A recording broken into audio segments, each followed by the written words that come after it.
Write an essay about origin of chordates. Answer. Introduction. The name chordata is divided from two Greek words. Chord means a string or chord and eta means bearing, which refer to a common characteristic feature in the form of supporting rod-like structure along the back, the notochord. Classification of chordate. Chordate divided into two phylum. Acraniata means protochordate and Cercraniata means vertebrate. Acraniata protochordates divided into three subphylum. First, hemichordate. Second, cephalochordate. Third, urochordate. First, hemichordate example Ballinoglasses. Second, cephalochordate example Amphiosas. Third, urochordate example Hardmania. Craniata vertebrate divided into two groups. First, Agnantha jawless. Second, Gnathostoma jaw bearing. A Gnathostoma divided into two classes. First, ostracoderm example ostracoderm. Second, cyclostomata example petromyzon. Gnathostoma jaw-bearing divided into two superclasses. First, Pisces. Second, Tetrapoda. Pisces divided into three classes. First, Placoderm. Second, Chondriothece. Third, Osteothece. Tetrapoda divided into four classes. First, Amphibia. Second, Reptilia. Third, Aves. Fourth, Mammalia. Three fundamental chordate characters. The three fundamental characters of chordates are as follows. First, dorsal hollow nerve cord. Second, notochord. Third, pharyngeal gill slits. Mouth, pharynx, trunk, hepatic cecum, digestive tube, anus, tail, notochord, dorsal hollow nerve cord, pharyngeal gill slits. Diagrammatic side view of chordate showing the three fundamental chordate characters. Origin of chordates. First time of origin. The earliest known truly vertebrate animals were freshwater formed abundantly during the late Silurian and Middle Devonian period. Their fossils are collectively known as Ostracoderm. Second place of origin. The American geologist Chamberlain gave the idea of freshwater origin of vertebrate in 1900.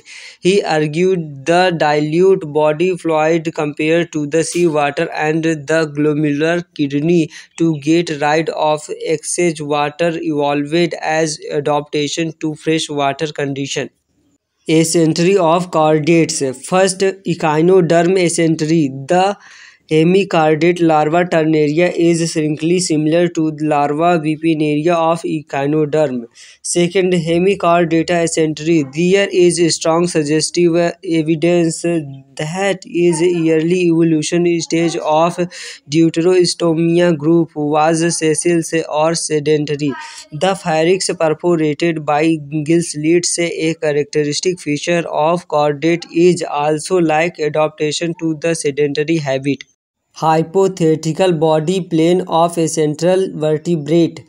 Pharynx, esophagus, stomach, gonad, adrenal gland, kidney, genital duct, vertebral column, excretory duct, dorsal spinal cord, notochord, vertebra, tail, skin, myotomes, muscles, spleen, cloaca, cloacal opening, urinary bladder, pancreas, intestine, coelom cavity, gall bladder, liver, lung, pericardium, heart, ventricle, auricle, tongue, gill slits, mouth, nostril, eyes, brain, skull, internal ear. Urochordate acentery. The urochordate or Ascidian theory of vertebrate origin was advocated by W. Gerstang in 1928 and later elaborated by the N. J. Beryl 1955 in his book Origin of Vertebrate Romer 1959 and other. The adult tunicate or ascidian reflected the primitive sessile, marine and filter feeding condition of the central chordate, but their body plan are so divergent that it is impossible to imagine a direct evolutionary transformation of an adult ascidian to a vertebrate.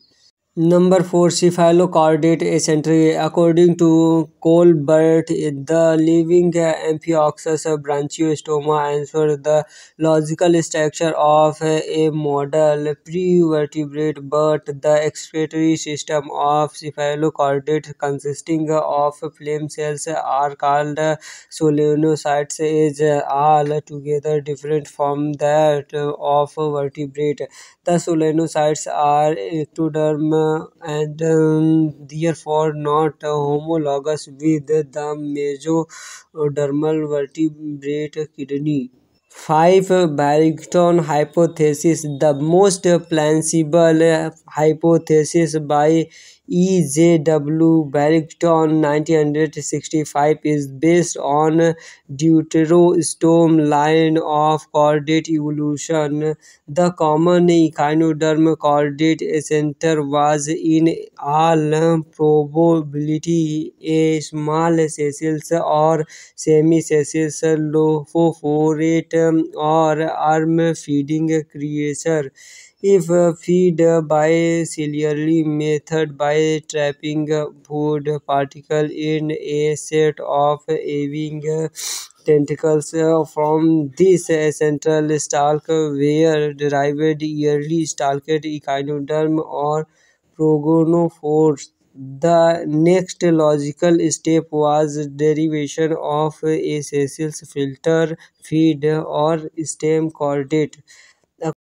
According to Gerstang, the larva become elongated and increased in the size. The longitudinal ciliary band shifted mid-dorsally and charged to the hollow nerve cord. The sol cilia development into the endostyle and muscles fiber evolved in the tail. Figure diagrammatic representation of chordate evolution based on the hypothesis of Beryl and Barrington. Primitive sessile arm feeder a central stalk. Pogonoferens primitive echinoderms pterobranches shift from arm feeding to gill feeding. Primitive sessile gill feeder proto-ascidian. A chrome worm hemichordates primitive central ascidian. Advanced tunicate urochordates free-swimming larva.